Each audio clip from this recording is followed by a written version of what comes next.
உனக்கு என்ன டெய்லி ஒரு 200 ரூபா 300 ரூபா சம்பளம் இருக்குமா? எல்லாத்தையும் என்கிட்ட கொடுத்துட்டு நீ என்ன பண்ணுவ? என்ன பரிதாபங்கள் புரிய பாத்தியா சார்? எந்த காலத்துல இருக்கு. நான் ஒரு நாளைக்கு 2000 ரூபாய் சம்பாதிக்கிறான். ஒரு நாளைக்கு 2000மா? அப்போ மாசம் 50,000க்கு மேல வருமையா? உனக்கு எவ்வளவு வேணும் சொல்லு.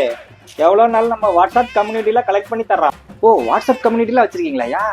ஆல் ஓவர் தமிழ்நாடு ஊருக்கு ஒரு கம்யூனிட்டி வச்சிருக்கோம். அரிசி கடையில இருந்து அடையார் ஆனந்த பவன் வரைக்கும், ஓலா கேப்ல இருந்து அப்போலோ ஹாஸ்பிட்டல் வரைக்கும் எல்லாம் நம்ம ஆளுக்கு தான் சார். அடப்பாவீங்களா? அப்ப வாங்குற சம்பளத்துல என்னையா பண்ணுவேன்? அதை அப்படியே ஊருக்கு அனுப்பிடு சார். ஊர்ல 10 சென்ட்ல அமீர் கான் பங்களா கட்டுறான். அமீர் கான் தானே கட்டுறாரு, நீ ஏன் அனுப்புற? சார் நம்மால் பேர் அமீர் கான், எங்க கொலசாமி பேரு சார். ஆளை பார்த்தா அம்மிக்கல்ல மாதிரி இருக்கான், அமீர் கான் பேர் வச்சிருக்கான். யோ, உங்க ஆளுங்களா தான் இங்க வந்துட்டீங்களே, அப்ப அங்க யாரையா வீடு கட்டுறது? எல்லாம் உங்க ஆளுங்க தான் சார். எது எங்க ஆளுங்க? காமெடி பண்ணாதயா. நாங்க இங்க ஒழுங்கா வேலை பார்க்கலாம் தானே நீங்க எல்லாம் இங்க வந்து பூந்தீங்க அப்படின்னு நீங்க தானே பாஸ் சொல்லிக்கிறீங்க. யோ, என்னையா சொல்ற? இது புதுசா இருக்கே. ஆமா சார், வரோம்